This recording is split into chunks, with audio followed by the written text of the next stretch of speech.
Now, The Hunt Palmer Show. He needs care and treatment. You are now listening to The Hunt Palmer Show, brought to you by Daryl May of Trustee Properties on 104.5 ESPN Baton Rouge. Is this a great country or what? Locking down the middle of the day, live from the Raising Cane studio. This is Hunt Palmer.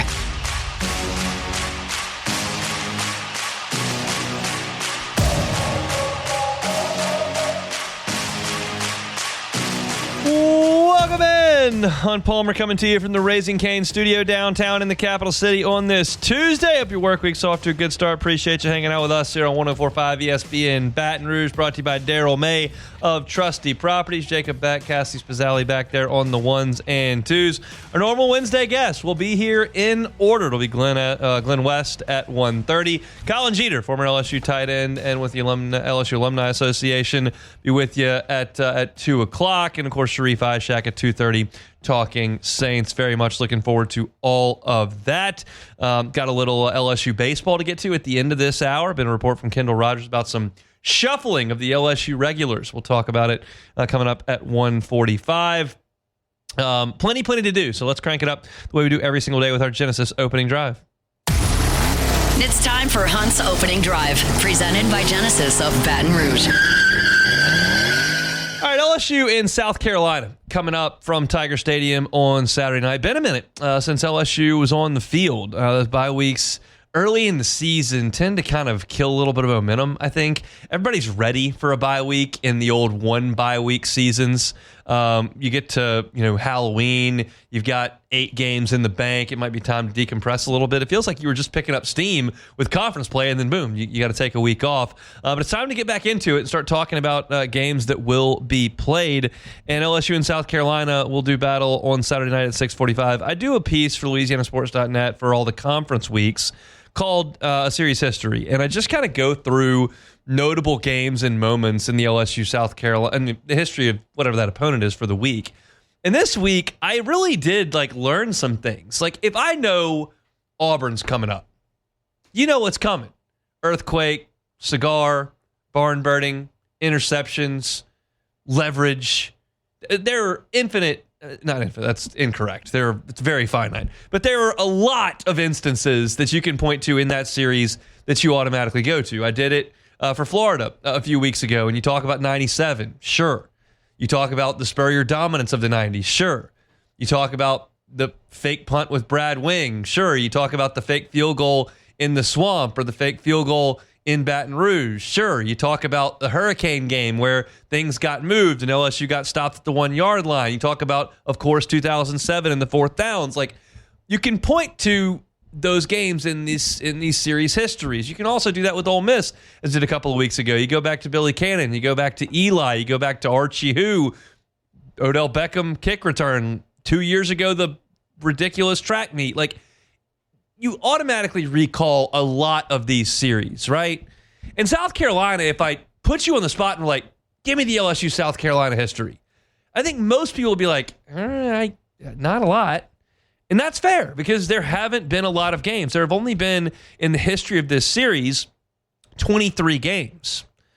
South Carolina joined the SEC in 1992. They were not permanent opponents with LSU. There's not a ton of history to go back on, but there were some games that I do remember, but they produced a couple things that maybe you might have forgotten. Maybe not. Maybe I'm underestimating you, but maybe you have.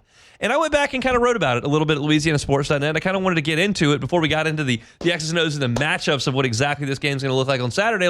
There's some interesting things on a trip down memory lane with LSU and South Carolina. I'll tell you this. LSU has had their fair share of success against the Gamecocks. 23 all-time games, 20 wins for LSU, 2 wins for South Carolina, 1 tie.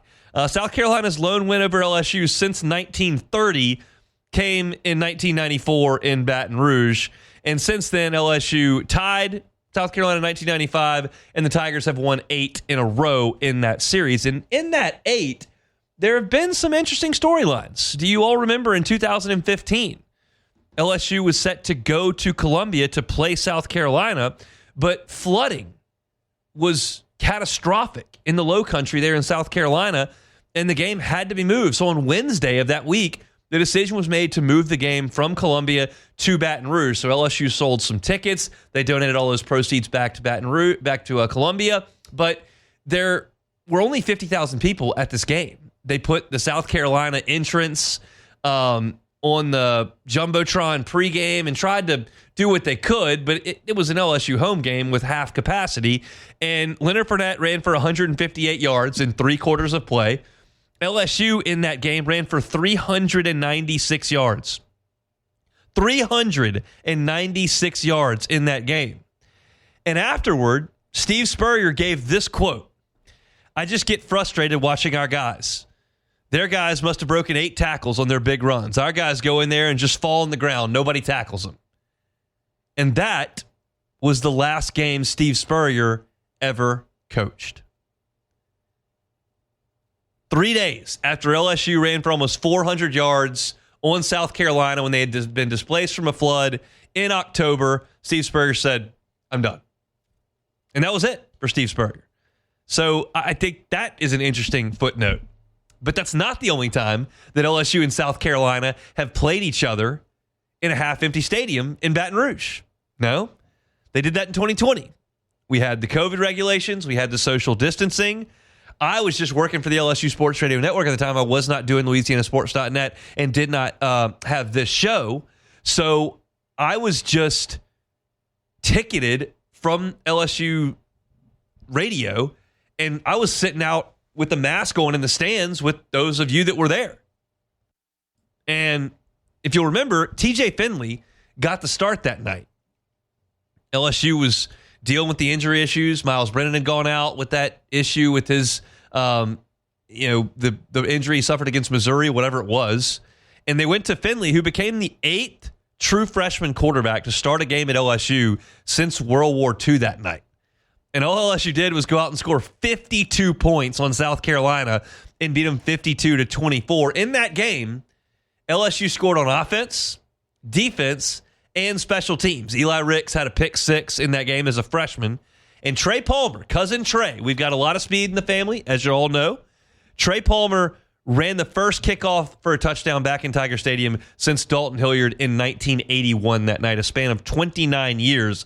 And it was done in front of basically nobody in a COVID-emptied stadium against South Carolina. So 2 instances fairly recently in the last 10 years that LSU has played South Carolina in a half-empty Tiger Stadium. 2012, I'll go back to this game. This is a game I remember very vividly. I was covering the team for Bayou Bengals Insider at the time. And LSU was coming off that magical year in 2011 and went out and just didn't do a lot against Auburn and ended up squeaking out a win on the Plains with Zach Mettenberger and Jarvis Landry, Odell Beckham, Jeremy Hill, and that great defense with Eric Reed and Kevin Minner and Thorold Simon and Benny Logan and Barkevius Mingo, Sam Montgomery, Kevin Minner, all those guys. They're playing great defense. They couldn't score. And they barely got out of Auburn alive. And then they went to Florida and got beat by Will Muschamp's Florida team, who ran it with Mike Gillislee 9,000 times. And LSU couldn't score. And they lost a couple of offensive linemen in the process. And you were playing South Carolina, who was undefeated, ranked 3rd in the country. Jadeveon Clowney, Marcus Lattimore, Stephon Gilmore, like a really, really, really good team for South Carolina. And the thought was, well, they're not going to be able to block Clowney because they don't have any tackles. And like, this South Carolina team is just better than this LSU team. We thought this was a great LSU team. Coming off 2011, you changed quarterbacks, but you got a lot of everybody else back. And LSU came out that night in Tiger Stadium with Josh Durasic playing left tackle for the first time in his career, a 6th-year senior who had been a guard playing left tackle. You put Trey Turner and Vidal Alexander on the right side of the line, both freshmen. And you ran the ball on them. You leaned on them a little bit. Defense played great, and LSU won the game 23-21. Connor Shaw threw a late interception to Eric Reed. And I think a lot of you remember that game. You'll probably remember the Clowney game. And you remember that LSU started some different offensive linemen, and all that might ring a bell. I did not remember this. This was the game. South Carolina 2012, where Les Miles said this was Death Valley, the place where opponents' dreams come to die. And I remember that quote vividly. I could give you that whenever. But I didn't really pin it to the South Carolina game in 2012. That's when Les Miles said it. And then you go to last year's game, which was pretty wild. I think it'll probably get kind of buried in LSU history because South Carolina is not a big rival because LSU didn't accomplish much last year. It just wasn't that big a deal in December. But it was a big win for LSU. You realize, like, game day showed up in Columbia last year for the first time in 10 years. It had been 10 years since game day went to Columbia. And then they put the kickoff time at 11 o'clock Central, 12 o'clock Eastern. So game day led into LSU-South Carolina. And immediately, South Carolina goes up 17-0. 17-0. And at that point, you're not thinking much is going to come from it. But Garrett Nussmeier led LSU down the field. Put some points on the board. Caden Durham emerged his first, like, real action as the LSU starting running back. And then Lenora Sellers got hurt. And LSU forced a couple turnovers. Robbie Ashford came in. And, yeah, you got a little bit of help on an interception that was a pick six that was called back for the block on Nussmeier. But you won the game, 36-33. And that's probably the game that matters the most on Saturday because Sellers is back and Nussmeier's back and Durham's back and Shane Beamer is back and Joe Sloan is back and Blake Baker is back. Now they've got a different offensive coordinator. Dow Loggins moved on, head coach at Appalachian State. They've got Mike Shula, who's in some hot water over there right now because they're not moving the ball. But a lot of the same characters, including Dylan Stewart, are back from that game last year. And you've got a lot of high-end talent in this game, but you've also got a pair of offenses that are really struggling and some real talent on defense that is going to have to try to carry their team to a victory with two very experienced quarterbacks that we considered entering this season to be among the Heisman frontrunners, to be among the top 10 pick discussion when next spring rolls around. And so, again, not an earth-shattering look here, not as much fun as maybe memory lane against Alabama or Florida or Auburn or even Arkansas or Ole Miss. But I thought some interesting nuggets to pull from what has been a short history between LSU and South Carolina, but one that's kind of packed with some interesting storylines and some games you won't soon forget. I don't think you soon forget the South Carolina flood game where they come here. I don't think you soon forget the COVID year when TJ Finley started. I don't think you soon forget Death Valley where opponents' dreams come to die. Like, those are things that still live on, but you may not have immediately, or I certainly didn't with the Les Miles quote, tie them right back to South Carolina. We'll see those two teams going at it in Tiger Stadium on Saturday night. Incidentally, in Tiger Stadium, LSU is 13-1 all-time against South Carolina. They one time the two teams did not play in the regular season, 1987 Gator Bowl. LSU and South Carolina. LSU won that one. All right, so that's our Genesis opening drive here on this Tuesday. We'll talk to Glen West of Go 24/7 in 15 minutes. Come back with more. It's the Hunt Palmer Show. The Hunt Palmer Show. Highland Insurance Group, HighlandIG.com is that website. Jonathan Carver and his team, just phenomenal folks to work with from an insurance perspective. I was in the business for 7 years, as you well know. I kind of know how things go in that world. And if you're going to trust your business, you need to do it with an agency and a brokerage like the Highland Insurance Group. They're going to make sure their clients are protected. That is job number one. I think a lot of folks in the insurance game are saying, hey, I can save you some cash here. I can save you some cash here. And that sounds attractive. Any insurance broker can save cash for you. They just got to cut a bunch of coverage out. Is that really the way you want to buy your insurance? At the Highland Insurance Group, they're experts in reading the coverages. Those policies can be complex. They've got folks in-house that audit those things all day, every day for free. They will make you aware of where your holes may be, where things are strong, what market might be a better fit, both from coverage and a price perspective. They understand price is important. That's why they got contracts with dozens of markets who can make sure you're paying for what you need to have in your insurance program. It's the Highland Insurance Group. Jonathan Carver and his team right here in Baton Rouge. Check them out online, HighlandIG.com, HighlandIG.com. You're listening to The Hunt Palmer Show, brought to you by Daryl May of Trustee Properties. Looking for land to hunt or build? Call Daryl May at Trustee Properties.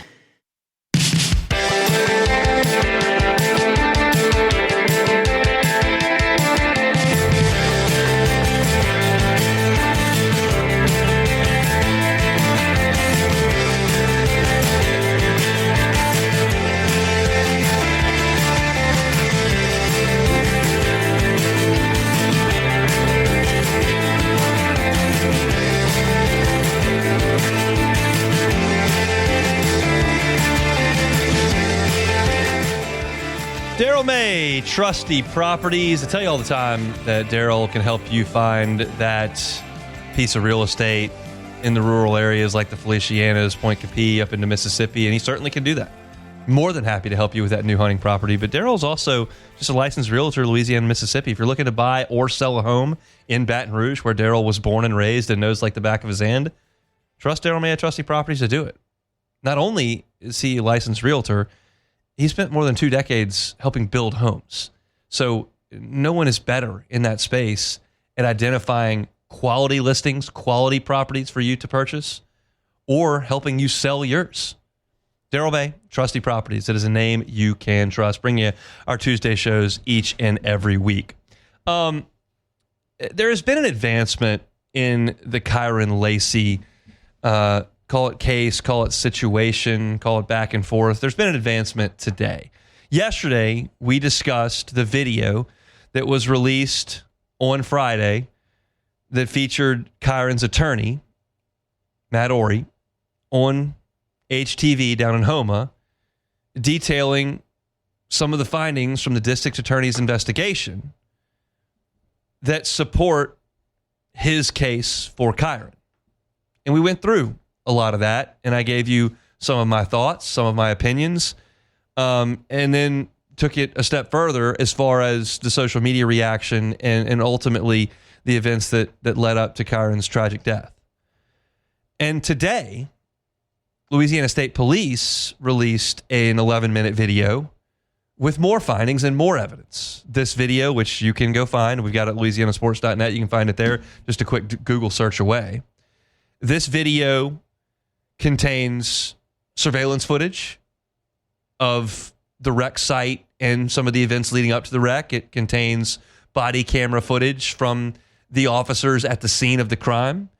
It includes some written statements. It includes a diagram of the events that led up to it as their investigation detailed.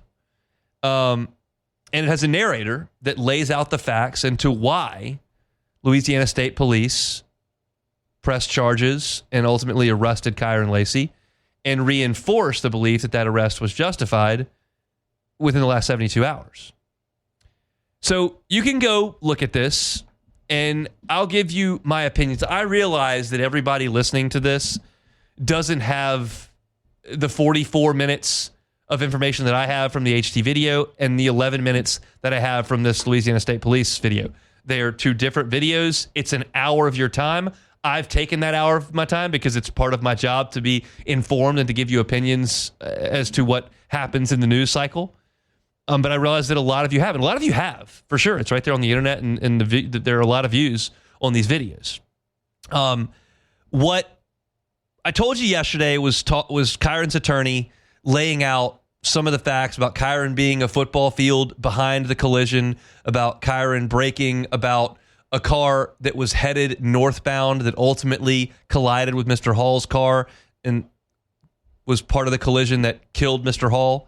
The data suggesting there was no braking and a swerve into oncoming traffic, and a lot of indications that would suggest there were other factors outside of what Kyren was doing behind the wreck that should have been taken into consideration. He spelled out an interaction between law enforcement and one of the witnesses, a driver of a gold truck, that appeared to him to be a leading line of questioning to coerce a statement that was in line with what Louisiana State Police was looking for to get an arrest and a conviction.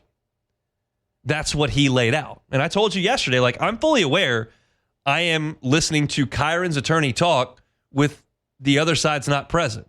But here's what I think about it. And I told you yesterday. Today, we got the Louisiana State Police video. And it shows different information. It shows video of Kyren passing 4 vehicles illegally at a high rate of speed.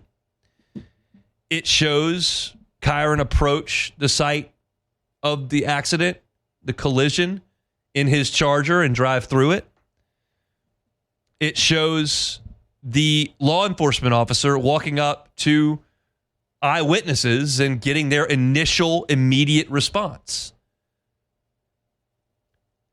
And then it gives a different diagram of the sequence of events as Louisiana State Police saw it. Ultimately, there's no court of law here that's going to rule on this in terms of the charges that were filed against Kyren as a result of the collision. That process is done. Kyren is no longer with us, and as his attorney said yesterday, there's no criminal investigation ongoing. So at this point, as Matt Orey said in his written statement yesterday, like at this point, this is the court of public opinion. So, and I will be very, very abundantly clear once again, we are now entering Hunt Palmer's opinion. This is a talk show. I'm here to give opinion. I'm going to give you my opinion based on this evidence. And as a caveat, before I get into the opinion, I'm not an attorney. I don't know every legality. I don't know exactly what the qualifications are for some of the charges that were laid out. I don't know what the alternatives to all of those are.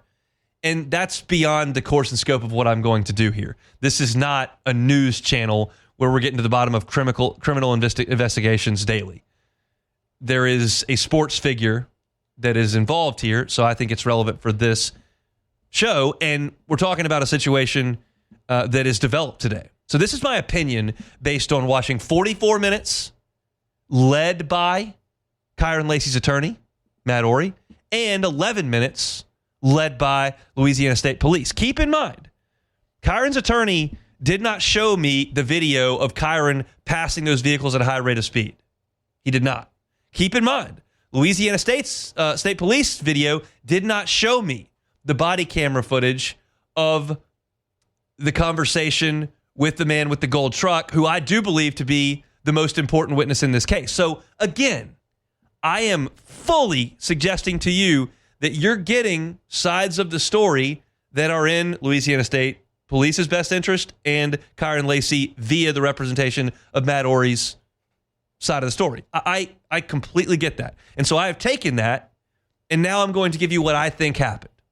My opinion on this matter is not significant, but I'm just going to tell you what I think based on what I've seen.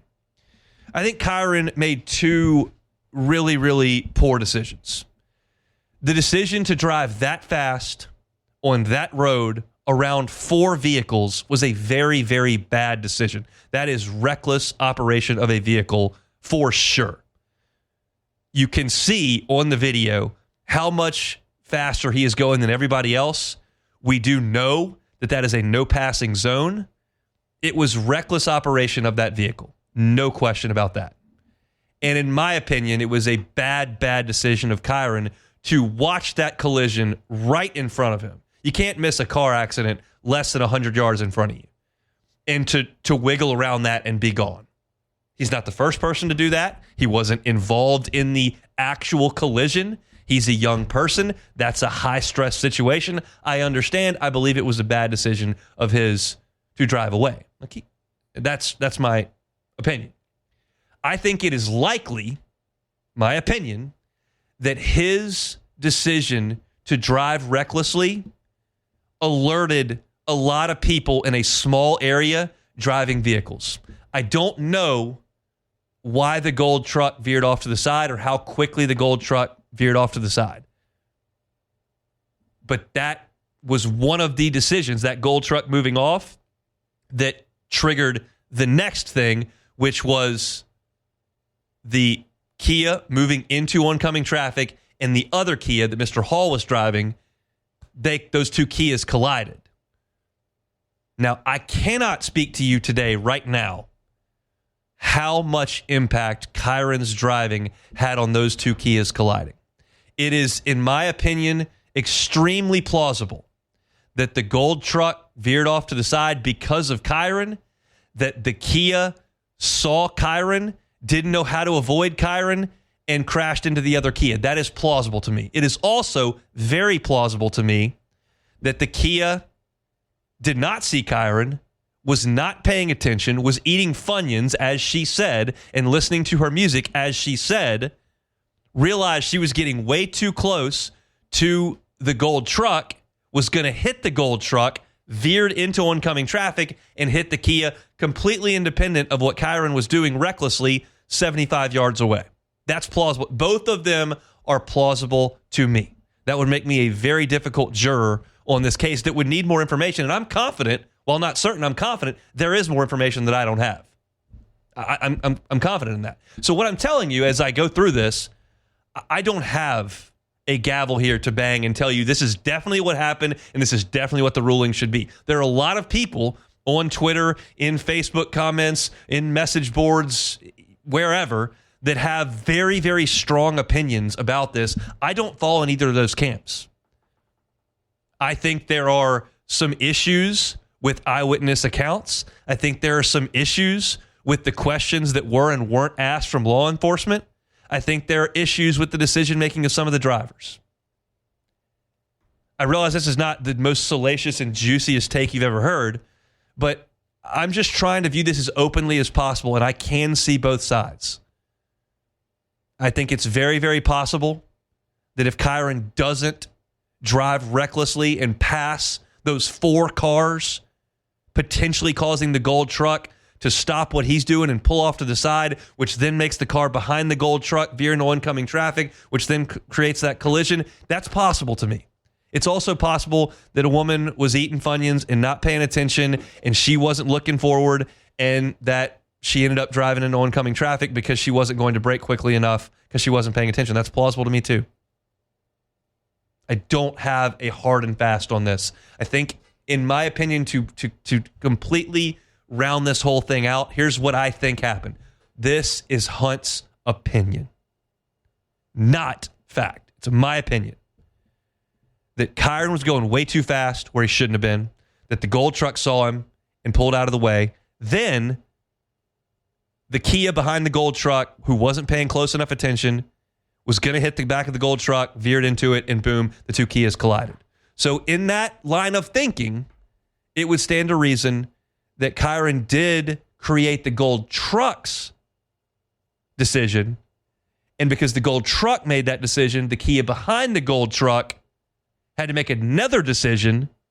That decision resulted in an accident, and you can connect those dots. But I can't say for certain that happened. I cannot say for certain that happened.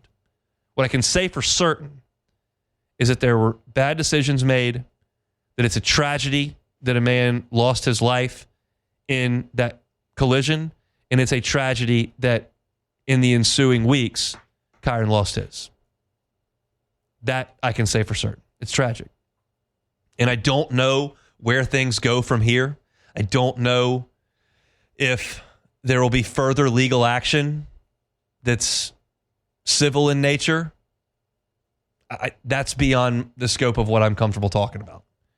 But this is a public figure. This is a guy who just finished his LSU playing career, a young person from this area who played at 2 colleges here, whose life was lost. And when something happens that advances the story, and the state police releasing a video is certainly a development in that story, I'm going to talk about it. So that's how I feel. I would welcome you to go watch the 44-minute video and the 11-minute video and draw your own conclusions. Those are mine. Glen West, go 24/7. Next. The Hunt Palmer Show. Genesis of Baton Rouge. GenesisofBatonRouge.com is that website. Every car that's on the lot is online at GenesisofBatonRouge.com. I would just ask you to do this. Get behind the wheel of a Genesis. You can tell instantly that it is a luxury vehicle. You'll know that from the facility that you walk into and the people that you deal with at Genesis of Baton Rouge. But to me, the line of vehicles is so top-notch. You can tell instantly. And I can promise you this, and this is something you can't tell when you get behind the wheel. Every single car in that line of vehicles is an IHA top safety pick, all of them.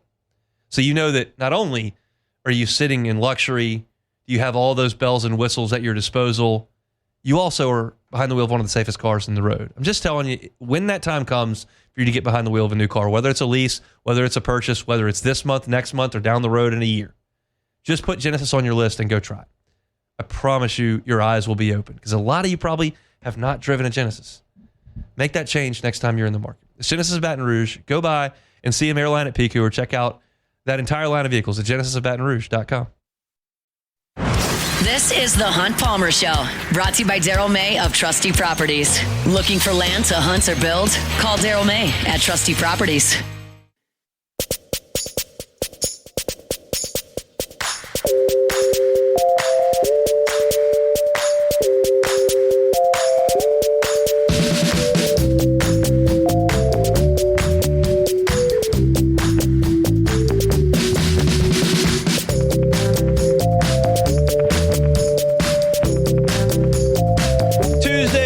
Brought to you by Daryl May of Trusty Properties. Colin Jeter here in 25 minutes talking Tiger football. We'll do that with our guy Glen West right now, senior writer over at Go 24/7. Glenn, how we doing?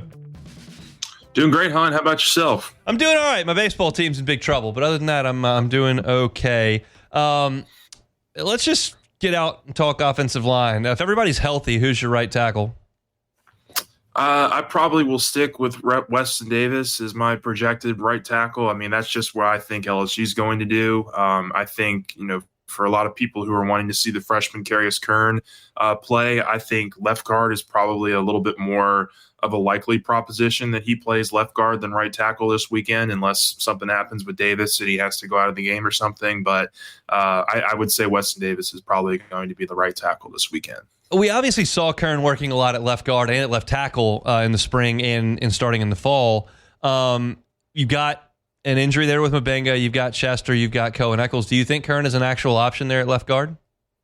I do. I mean, there was an opportunity for them to go back to Chester in the second half in the Ole Miss game 2 weeks ago now, and Brian Kelly talked about this yesterday, that they really liked the reps that Kyren was giving them at right tackle. And so, why wouldn't the same be true to left guard, for example? I mean, I know Chester has some experience and has the games under his belt, but I think if LSU truly wants to kind of mix things up, and kind of see what they have in this freshman, they should throw him out there and see what he can give them at any spot that's available. And so I think there's a very realistic chance that Kyren could be your left guard this weekend. I think Mabenga with a high ankle sprain, it'd probably be a little bit, it's probably not likely that he plays this weekend on just 2 weeks away from that, 2 weeks removed from that injury. But Chester and Eccles and certainly Kyren, I think, are all going to be in that mix there at left guard for this weekend. I've kind of got a sequenced question here, so I'll start. This will probably be a very short answer. Do you feel like LSU's offensive line has been bad in the run game early on? Yes. Do you think they're going to continue to be bad for the rest of the season? Probably. Okay, so what does that mean then, if that's the case?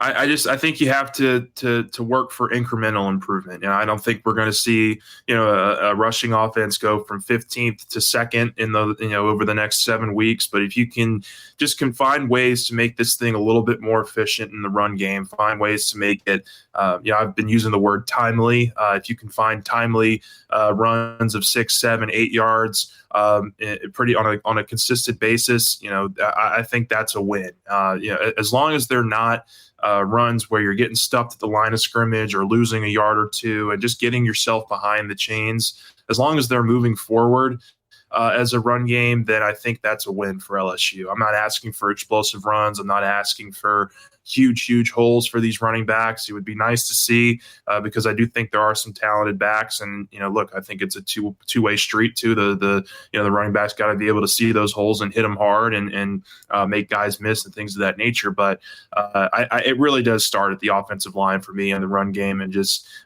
what kind of incremental improvement can that group make over the next 7 weeks? I don't know, but if you could just start by being a little bit more devoted to the run game, if we see LSU run the ball 32, 33 times on Saturday against South Carolina, I think there will be some good runs there in that number.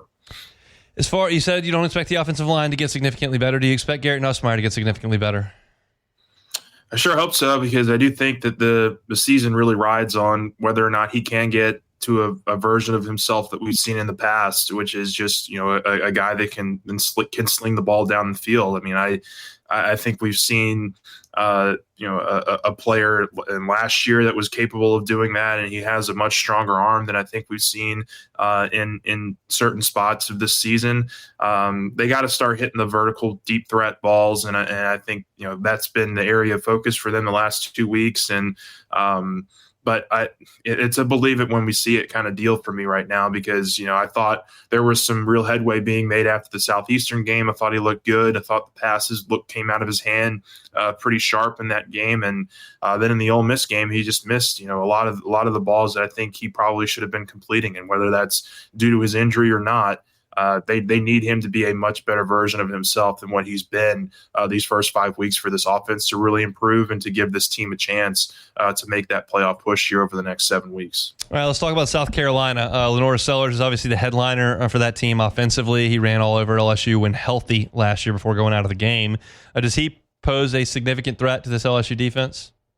I think he does. I mean, he's pretty much their entire offense. I mean, I've gone back and looked, and like they don't have much of a pulse in the run game outside of what he can do. And through the air, he's got a couple of receivers. Nick Harbor is a guy that can be a vertical threat for them, but they haven't really attacked the downfield portion of the passing game all that often this year with South Carolina. But he's very capable, and he's obviously got that dual threat ability there. I think there's probably going to be a little bit of a chip on this defense's shoulder for LSU from a lot of the returning players last year that watched him run really all over them in the first half of that game against South Carolina last year. But if you're able to take one or two of those things away, if you're able to limit him in the run and make sure that he's not extending plays to open receivers and open players downfield, then I think that's a win for this defense, and they should be able to get off the field pretty consistently. But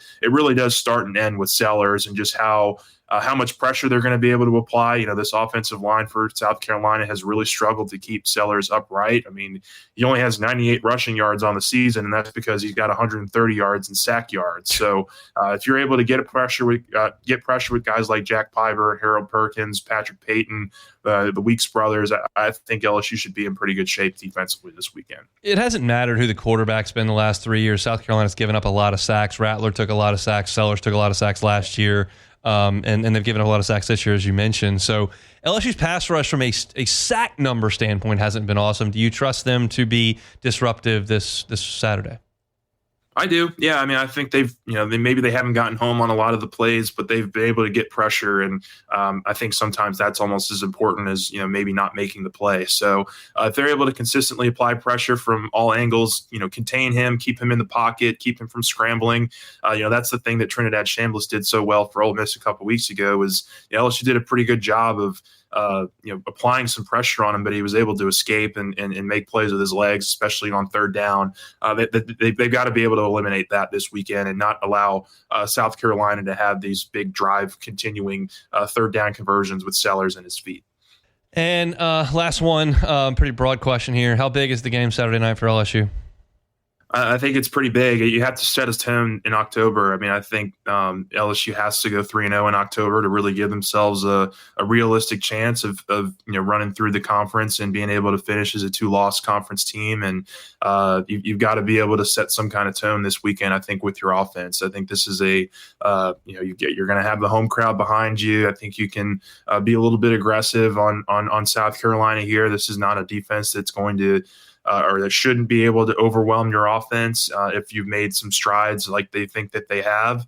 But it all starts to me with the quarterback. It all starts to me with LSU being able to get a little bit more vertical with their passing game. And if you're able to do that, maybe you can eliminate some of these just three-man pressures from that you'll see probably defensively, and make it much more appetizing to run the ball and be a little bit more consistent offensively from an efficiency standpoint. They're 9.5-point favorite. Do they win on Saturday? LSU, yeah, I think they win. I think they're able to do this at home and really make this a very interesting game next week and against Vanderbilt, and then of course Texas A&M in 2 weeks. This is a crucial 3-game stretch. Like I think you have to go 3-0, and I think that South Carolina's the first one on that belt, but this is going to be probably the easiest of the 3 if I had to put a prediction on it right now. I would tend to agree with that at this point. This is not a South Carolina team that has played very well at all to this point. He's Glen West, senior writer at Go 24/7. You're looking for team coverage or recruiting coverage, they have got you covered over at Go 24/7. Glenn, thanks, man. All right. Appreciate it, Hunt. You bet. Kendall Rogers had a tweet out about LSU baseball, a little position shuffle for the Tigers. I'll let you know what that is and my thoughts on it when we come back on this Tuesday edition of The Hunt Palmer Show. The Hunt Palmer Show. You're listening to The Hunt Palmer Show, brought to you by Daryl May of Trustee Properties. Looking for land to hunt or build? Call Daryl May at Trustee Properties.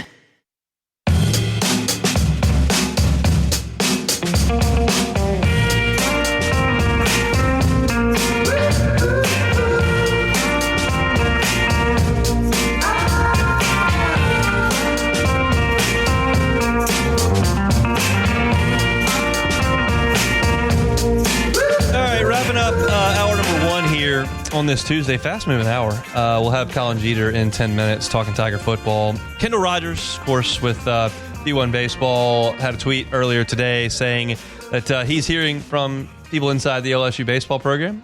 Got a pretty good sense of who that is. Jay Johnson talks to all these guys in the fall, and I'm assuming that's where things are coming from. That's my assumption. I don't know that, but it's a reasonable guess that LSU is going to flip Derek Curiel and Chris Stanfield defensively entering the 2026 season. Of course, Curiel played left field for LSU the vast majority of the year last year. Stanfield was the everyday center fielder. There was the one day in College Station where Stanfield misplayed 2 balls, and they moved Curiel into center for the rest of that day. I think it was a doubleheader, so he played a game and a half there. But other than that, Stanfield was the center fielder. Curiel played left. I think this is a fine move. I don't think it's a massively impactful move. This is, in my opinion, I'm sure Jay Johnson will answer a question about this in his media availability on Thursday, so we won't have to guess come Thursday, but as of today, I'm willing to guess. This is just something that deals with draft stock. Derek Curiel is a projected first-round pick, and it is better for you as a draftable prospect if you play center field as opposed to left field. Center field is a premium defensive position. Left field, very much not. So if you can prove you play center field, then you can improve your draft stock. And when you get players to campus of Derek Curiel's high school stature, you have to develop them to be the best draft picks they can get so they can become that the next guy can come and trust that you'll do the same for him. And so this is, again, I think Stanfield would be just fine in center field next year. I think Curiel would be just fine in left field. I don't think Curiel is going to be a significant upgrade in center field over Stanfield. I think both of them are above average runners. I think Stanfield probably runs the 60 a little bit faster. I think that their jumps and their instincts are relatively similar. Curiel might be a little bit better. I wouldn't push back on that at all. But I don't think this is something for the 2026 team that is of note about their ceiling, their floor, their projectability. I think this is just something that when you're at a program of LSU's stature and you anticipate signing players who will have big draftability profiles when they're finished at LSU, you've got to do your best to elevate those players so that they become high draft picks, so the next group of them comes in the door and you can send them out in a better spot than they were. So to me, this is not a decision I think that impacts the team bigly, to use an incorrect adjective, but I think it is one that will help Derek Curiel and his draft stock. So the outfield is set. You're going to have Stanfield in left. You're going to have Curiel in center. You're going to have Jake Brown in right. I am curious to watch Jake Brown hit left-handed pitching in the fall. They start practice on Thursday. And I'm confident that he will get every opportunity to hit left-handed pitching in the spring. Why do I say that? The exact same reason Derek Curiel is going to center field.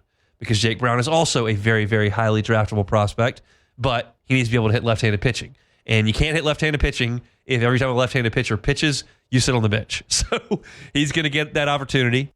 That's one where I do think the variance with Jake Brown, like it's possible he could go out there and be a 140 hitter against left-handed pitching again. And if that's the case in May, you'll have to do something about that and do something with your personnel and get some right-handed offense into the outfield. But I think Brown will adjust. I think he'll be really good, and I think those three guys will be stalwarts in your lineup in different spots. Curiel and Brown toward the top. Stanfield likely, in my opinion, toward the bottom. Very, very good defensively. Stanfield is an elite left fielder like Curiel would be.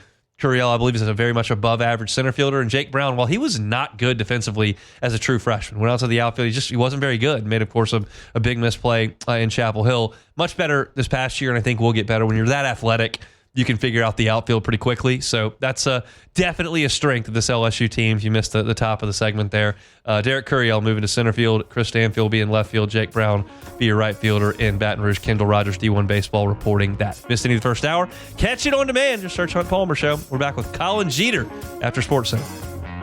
The Hunt Palmer Show. Daryl May of Trusty Properties. That's a name you can trust. I'm going to give you Daryl's cell phone number at the end of this read. So if you're looking to buy or sell property or a home, Daryl May of Trusty Properties can help you do it. Daryl grew up here in Baton Rouge. Went to Catholic High. He's lived in the 225 his entire life, moved up to St. Francisville, but he knows this area. He also spent better than 2 decades as a builder. So if you're talking about buying or selling a home, Daryl has the unique skill set of being able to help you from a real estate perspective and from a building and home perspective. So he knows what the right listings are. He knows what things should cost. He knows what a good buy is. He knows how to sell your home and market it as well.